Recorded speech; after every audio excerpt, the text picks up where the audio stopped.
Howdy y'all, it's Ryan from RNA Music. Your favorite mom and pop guitar shop and music lesson studio deep in the heart of Texas, which is where I'm at right now today. I'm not wearing an RNA shirt. Dang it. Missed opportunity for selling merch. I've got a video for you guys today that was a request from one of our Ask RNA viewers. They wanted to see our Washburn Guitar Collection because we had a few in the backdrop of that video. So today I'm going to show you our collection of Washburn guitars and let you check that out. We may or may not have sound samples, I don't know. Stay tuned if we do. But today we're going to talk about all our epic Washburn guitars. So excited.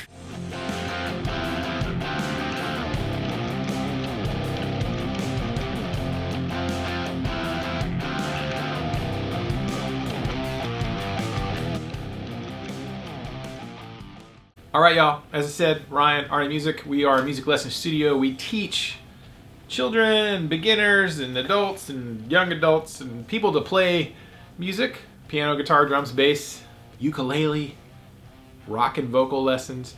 Anyways, that's what we do.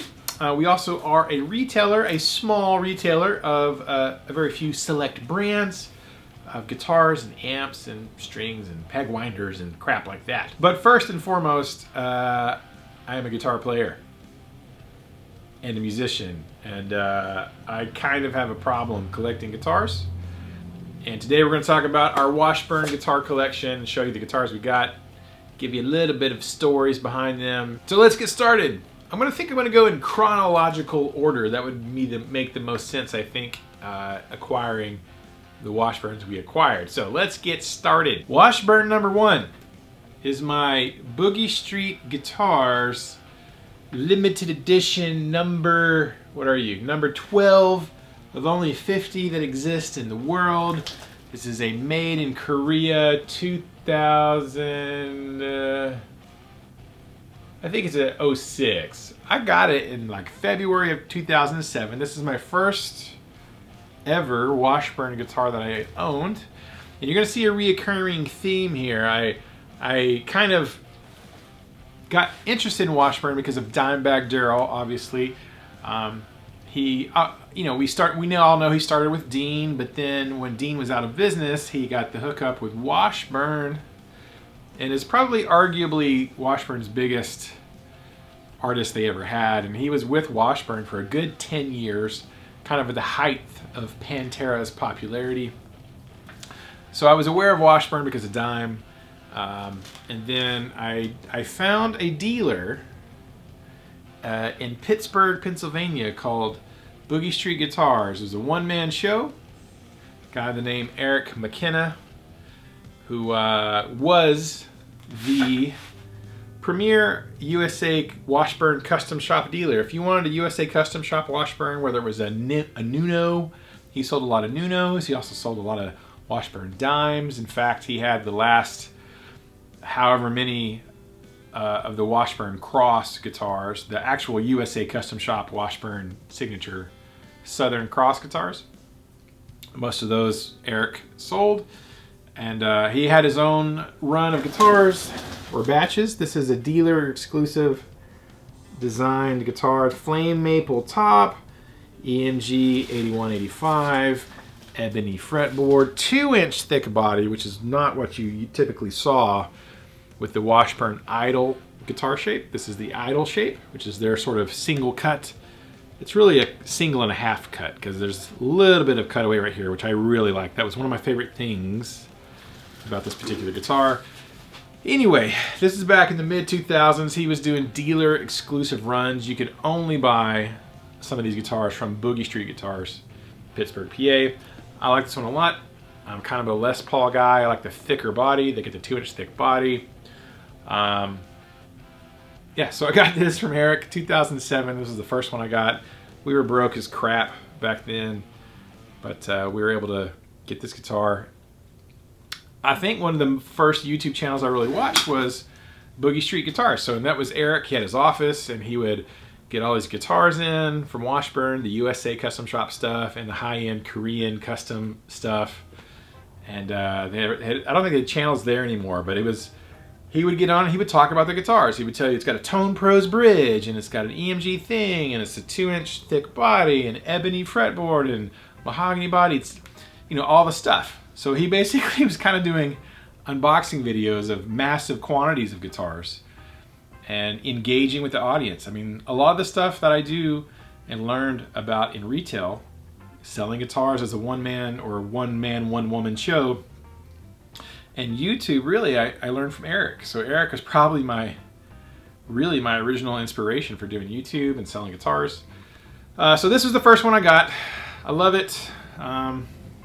It's very similar to, at the time, Nick Catanese of Black Label Society was playing Washburns, and he got the hookup from Dime. And this is very similar to Nick's guitar, except it does not have the big ugly ET on it. It is not a signature guitar, but it is a limited edition Boogiestreet guitars. Washburn. This is the first guitar that I really bought in quite a long time. Great guitar, love it. I think I got it set up for lower tuning, but this was 2007-ish, and I got it, and it was my pride and joy for quite a while. I still have it.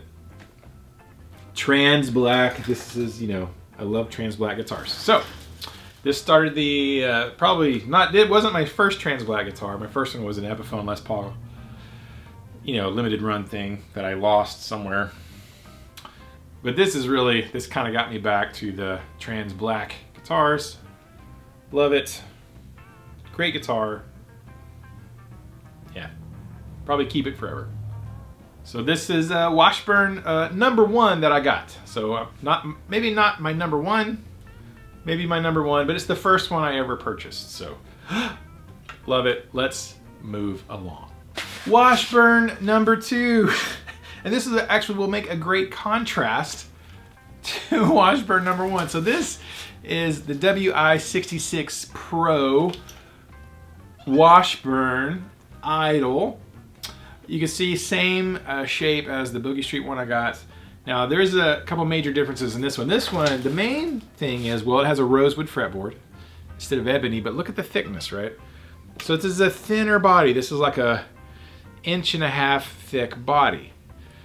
So, you know, definitely thinner than the Boogiestreet guitar I got. This has an EMG 81 and an 81 in it. Now, they did not come with that.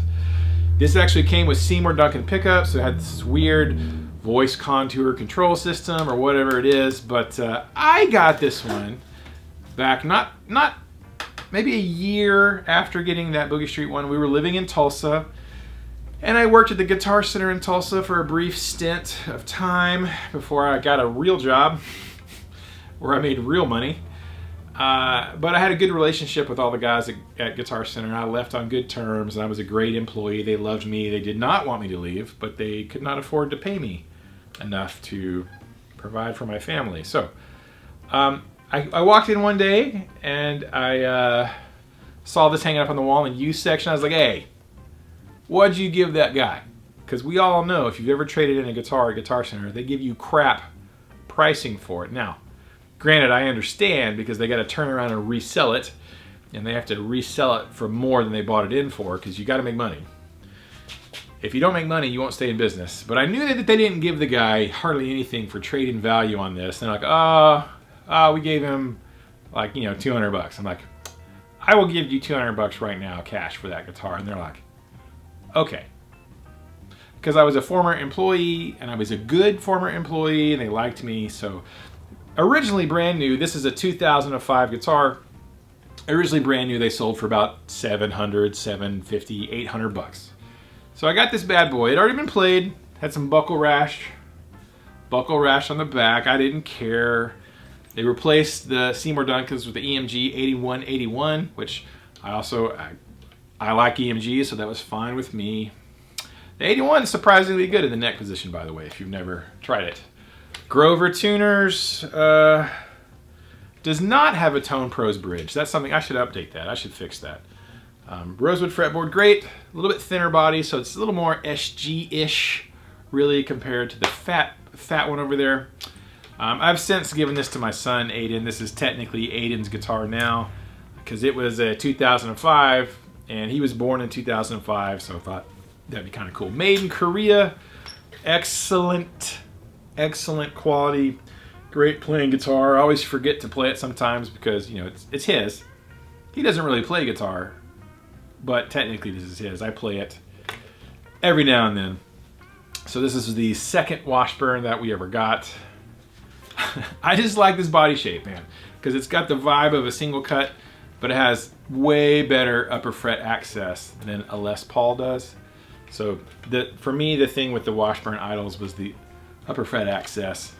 So much better. You know, and you can still find these sometimes. If you can find the Korean-made Washburns. Now, after a couple of years, they switched to like China and Indonesia and that kind of stuff. But if you can find some of the old mid-2000 era, 04, 05, 06, 07-ish, 08 maybe, made in Korea ones, these are killer guitars for not a lot of money.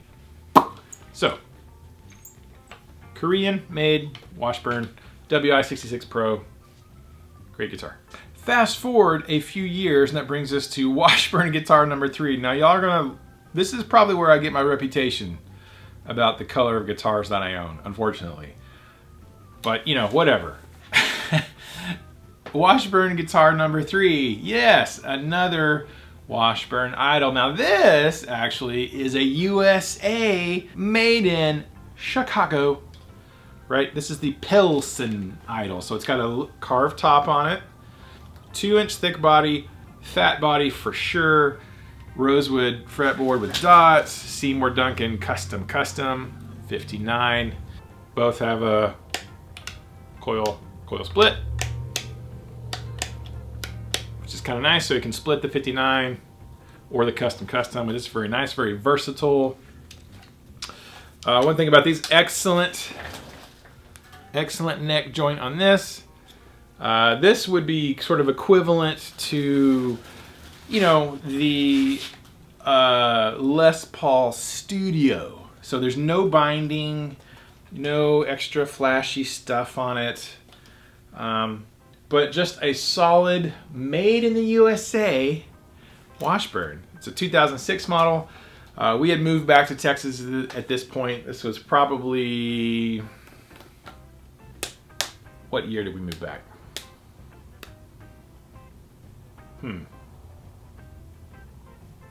Probably 09, probably 2009, is that right? I think that's right. So 2009-ish, I found this guy on Craigslist. There was a store in Longview that was previously a Washburn dealer. They went out of business in a year and a half because they didn't know anything about business. And one of the investors of that store, you know, took possession of a bunch of the inventory, and he was liquidating it off piece by piece on Craigslist. And so I found this one. It had a little dingy ding on it. And so I think I got it for 250 bucks. 250 bucks. They had another one just like it for 500 bucks with no dingy ding. But I was like, I don't care. You know, for that price, I was like, yeah, I'll take it. Not a problem. The only thing I didn't really realize, and I didn't discover until a few years later, is it fell off of, I guess, a hanger in the store. That's why I had a ding on it, which was fine, didn't really affect anything. But several years later, after having it for a while, I was trying to adjust the truss rod and it wasn't working. I was like looking at it. Well, what happened was the truss rod actually punched through the bottom of the neck. So what we think happened is when it fell off the thing in the store, it had a problem that was never noticed until we needed to actually finally adjust the truss rod. And so that kind of sucked.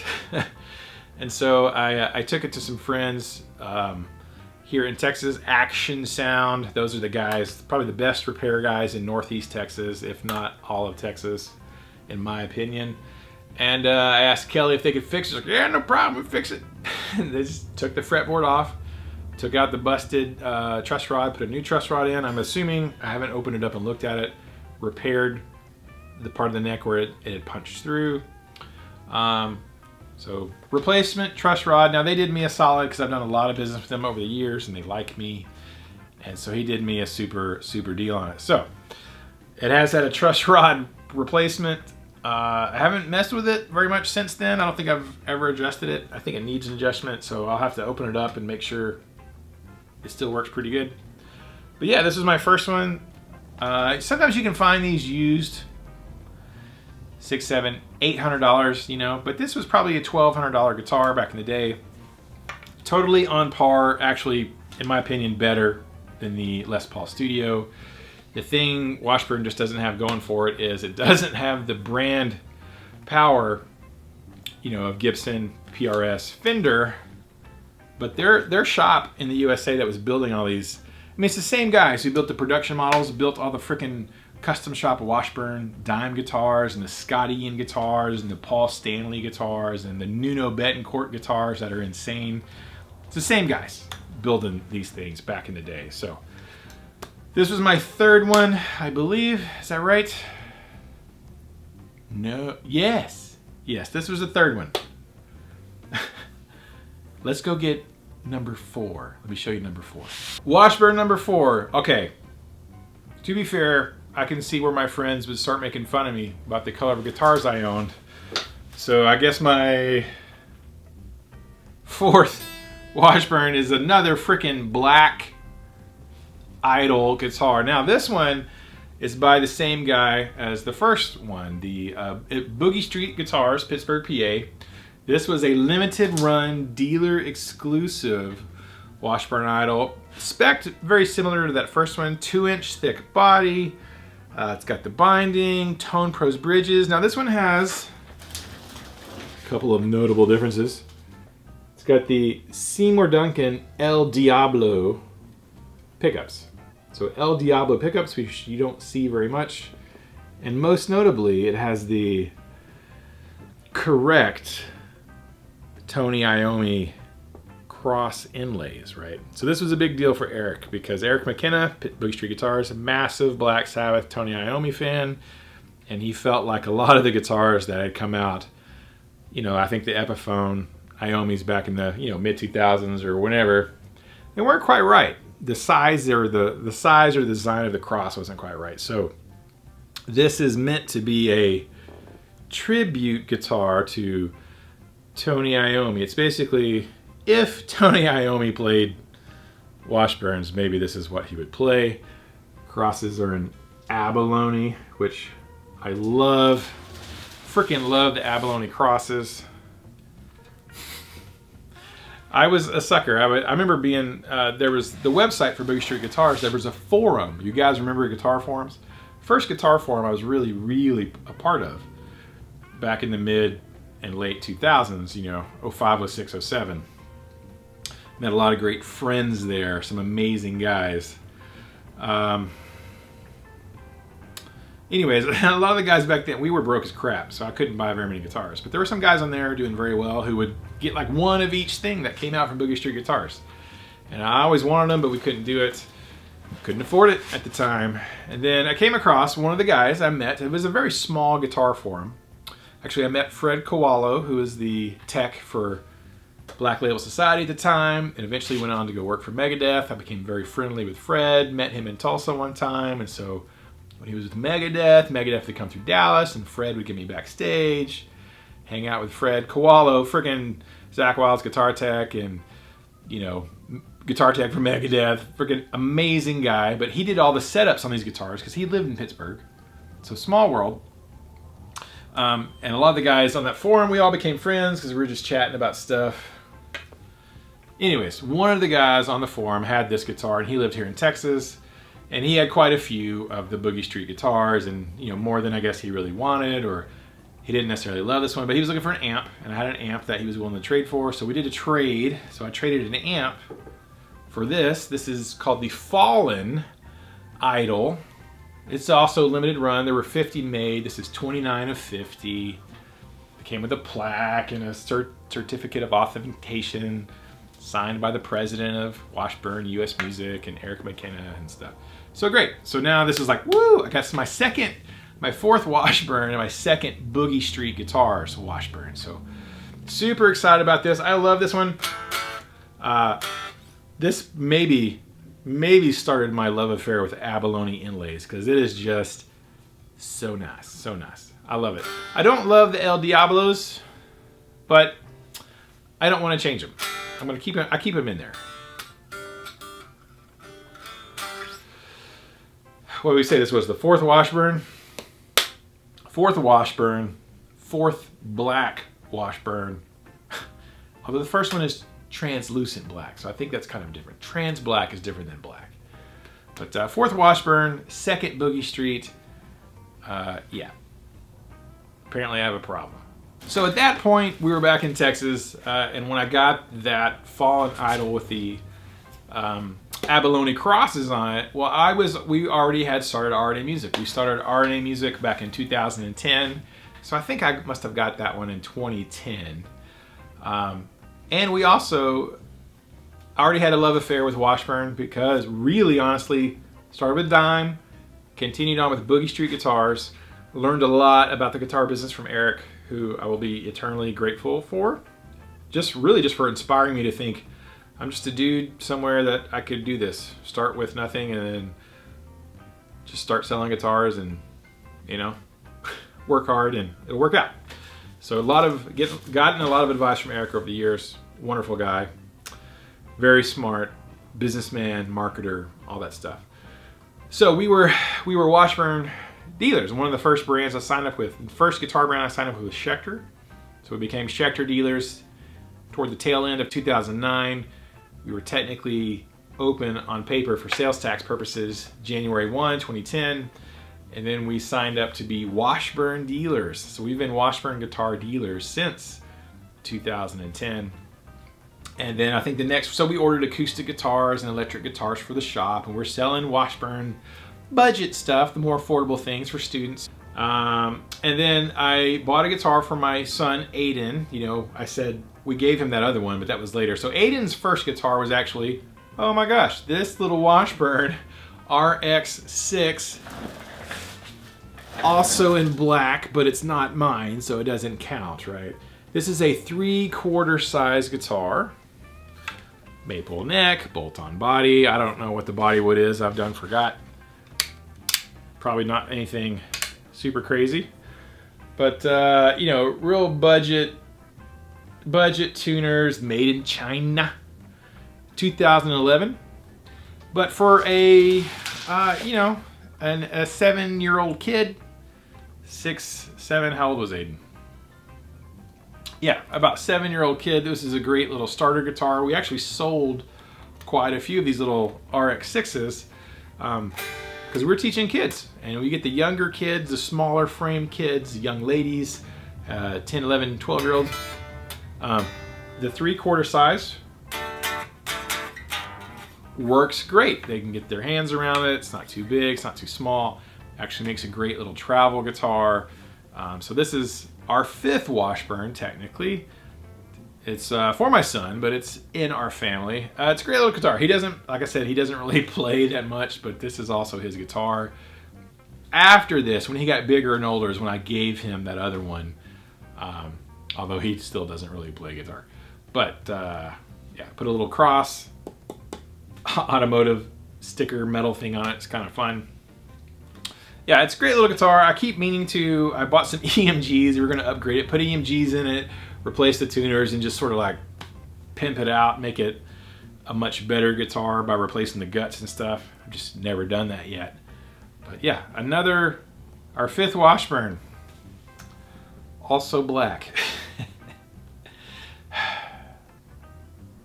Yeah. Okay, now our 6th Washburn guitar we owned as a family, I actually don't have. It was a black, budget-friendly acoustic electric guitar cutaway that was for Angela, and got it for her. And it was a good little, you know, kind of beginner acoustic electric guitar. She didn't really play it a lot at the time. She had, you know, a nice Epiphone Les Paul that I bought her that's really killer, and she didn't really play it that much. She just did a little bit, but not too much. And then I had a kid come in one day who was, you know, didn't have a lot of money, and they like really wanted a guitar. His grandpa was with him. He's being raised by his grandparents, and like a real tough luck kind of story. And they didn't have a lot of money. I kind of felt a little bit of pity for him, you know, for wanting to learn to play guitar. And we didn't, at that point in time, for whatever reason, we didn't really have any budget-friendly, more affordable acoustics at that moment. And so I kind of asked Angela, like, hey, would you want to sell your black acoustic? This kid and his grandpa, and they only got a little bit of money, and they want to take lessons, but they don't have a guitar, and blah, blah, blah. She's like, yeah, that's fine. Go ahead and sell it. So we sold him this little acoustic, right? So technically we had another black Washburn acoustic. But, you know, to make it up for her, because she still kind of wanted an acoustic, eventually I ordered her another acoustic. So this is a little parlor guitar. What model is this? The Washburn something or another. USM WGDM 65K. Oh, yeah. Koa top. It's got this little swooshy cutaway here, which is a cool little thing that doesn't really do anything, but it looks cool. And it's just a little parlor. Basically a little parlor guitar. And she's taught guitar lessons with this for quite a while. It comes with a little gig bag. It makes a nice little travel guitar. Checking it out, I'm like, what's this? It makes a nice little travel guitar. You just want to pick up something quick and play real fast. Play something.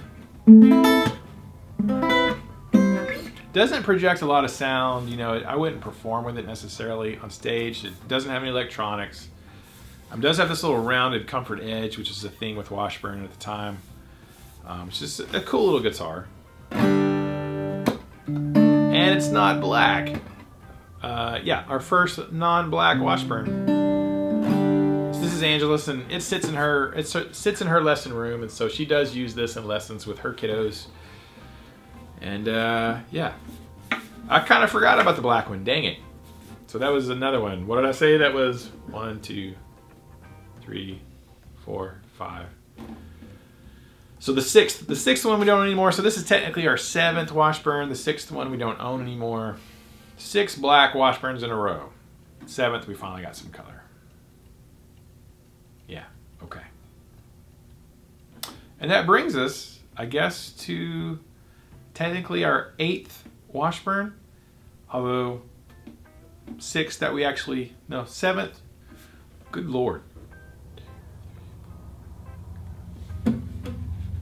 I've got my numbers all mixed up. I guess our ninth Washburn that we own, but only 8th that we currently possess. And that one is the Ocho. Oh, the ultimate Washburn guitar in our collection. Oh my goodness. So this is a USA Washburn, but on another level from the USA Pilsen. We have this, ladies and gentlemen, is a USA Washburn custom shop. Washburn Idol. This has what they call the deep carve. So it's a very pronounced carve top, not just a little bit of an arch top, but a freaking deep carve. Padauk body. Look at that sexy green. Sexy green. So nice. Want to caress the mahogany body. Mahogany neck, ebony fretboard, big O abalone blocks. Big O abalone block inlays. Oh, so good. This is named the Ocho because it is number 8 of only 13. Only 13 of this Padauk USA Custom Shop Washburn exists. This was made in 2007. Commissioned exclusively for Boogiestreet Guitars, Pittsburgh, PA, Eric McKenna. #1 USA Custom Shop dealer in the world for Washburn guitars. This is one that he spec'd out and commissioned, and it's a limited run. Has his little Brutus logo, number 8 of 13. It originally came with 81, 85 EMGs in it. And the original owner, who's a good friend of mine, when he got this thing in secret, so his wife didn't know about it, had it stashed at a staging location in Hawaii, had the Seymour Duncan antiquity pickups installed, and I think it's got some crazy yellow cap something or another, whatever, special, the fancy wiring stuff. The Seymour Duncan antiquities, he had that done and removed the EMGs. Really took it up a couple more notches, I guess. Now, I like EMGs, but you know, whatever. Deep carve, super sick. My friend Nick, Nick has a collection of guitars, and he's got some nice ones. And I was always never able to get, I always wanted the deep carve Washburn Idol. Now, the Pilsen, even though it's a USA, and it has a bit of a carve to it, is not the deep pronounced carve on it. So it's not really quite the same. And none of the Korean ones have this deep carve to it, right? And so Nick tried to sell this to me several times over the years. And, you know, because he liked it, but he had a few others that he liked more, basically. And he kind of took pity on me because he was like, oh, Ryan's, you know, really likes these. And essentially what happened was I could never afford, even at used prices, I was like, I just couldn't spend that much money on a used guitar for myself, even though I had multiple used guitars. I have multiple budget-friendly guitars, import guitars, Korean guitars. So anyways, at one point, this guitar shows up in the mail. And I'm like, what the crap is this about? Do I?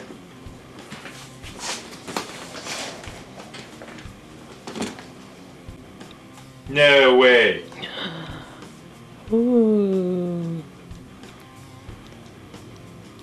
I don't know what this is about. Oh my gosh. Is this for safekeeping? Am I supposed to keep it safe? Keep it hidden. While y'all move? Keep it safe. Keep it secret. Oh my gosh. Holy crap.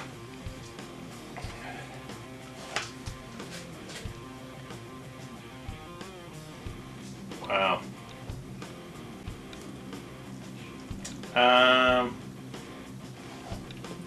You've made him speechless, Nick. First in Ryan Lawley history.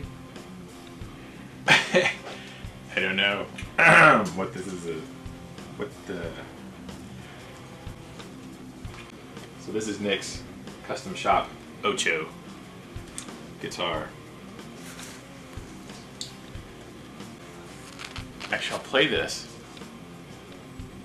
Then I need to call Nick and see what he wants me to do with this, because I don't know what this is about. Awesome guitar. Because Nick was living out of the country at the time, outside of the States, and I was from the States originally, but they were living in Europe, and then they were moving to Hawaii.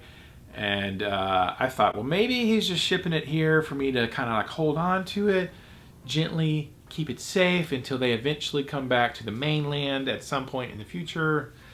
And I emailed him or texted him. I was like, hey, what's... Because I had no idea. Like, completely shocked it was coming. No idea that it was arrived, you know.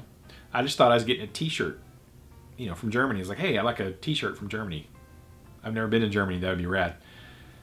So I get a package. It's got this. So anyways, I message him. I'm like, hey, man, what's up with the Ocho? You just want me to, like, you know, like, hold on to it until you guys come back to the States or whatever? He's like, no, it's yours. But I got a couple of conditions. It's conditional. Condition number 1 is you can't sell it. I'm like, okay. Condition number 2 is, like, you can't trade it in for something else. I'm like, okay. And condition number 3 is you can't give it away. I'm like, I can live with those conditions.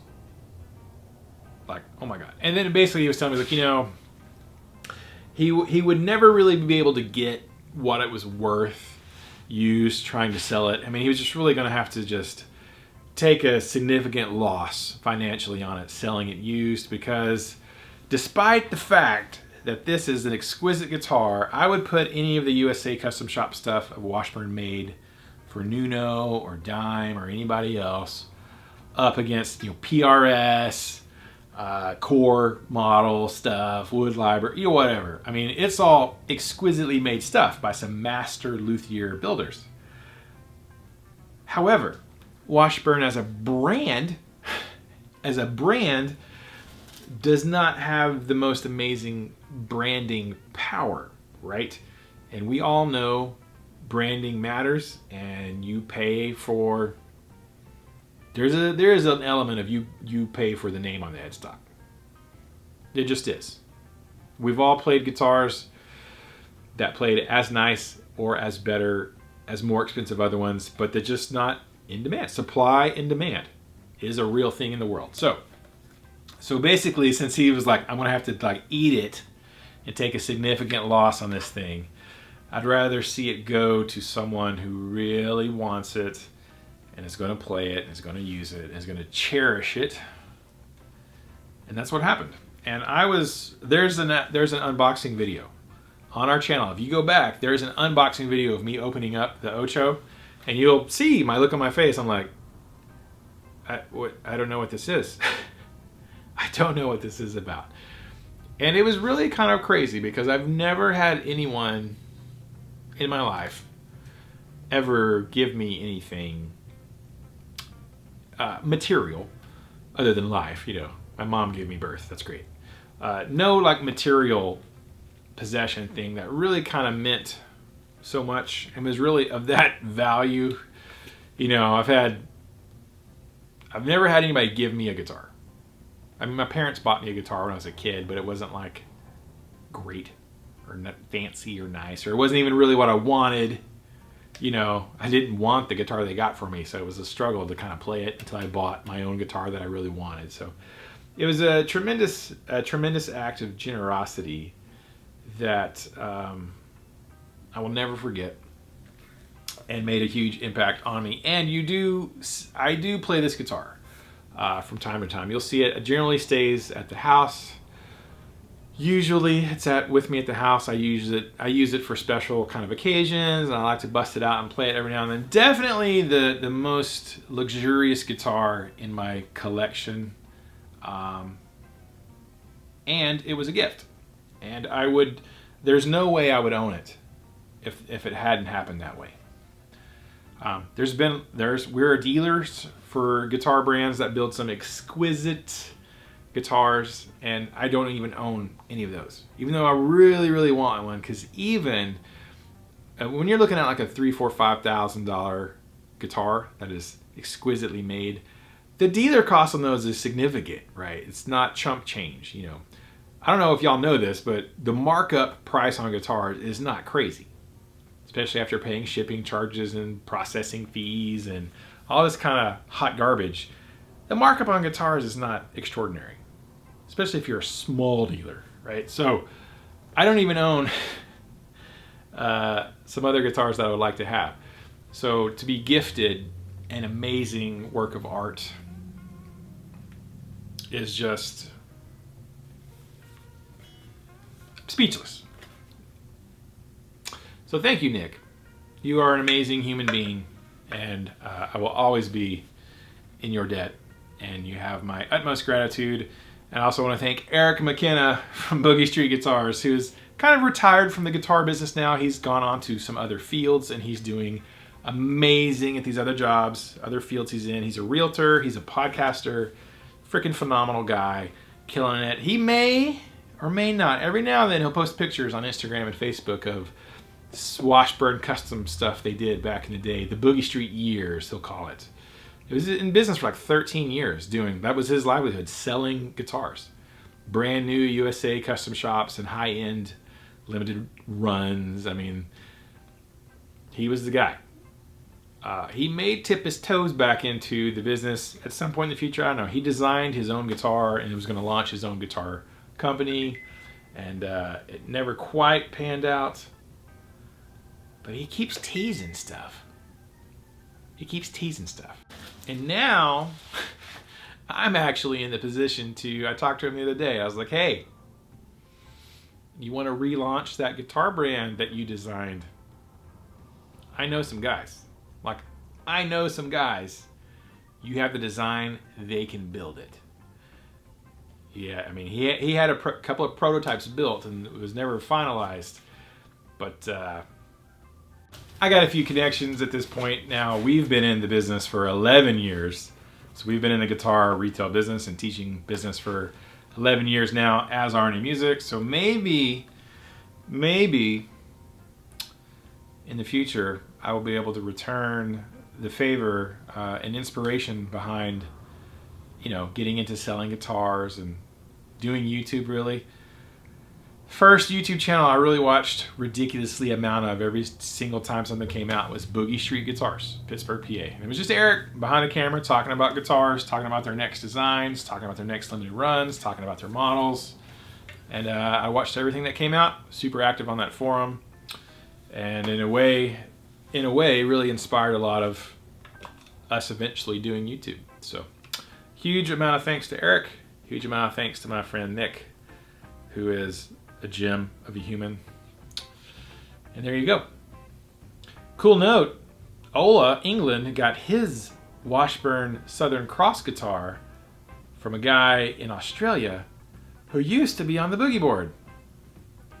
I'm sure we've had conversations. So like the guy that Ola got his Washburn Southern Cross from, I know who that guy is. It was a very small community on that forum. And a lot of guys in there who were collectors of the USA Washburn stuff, particularly the dime stuff.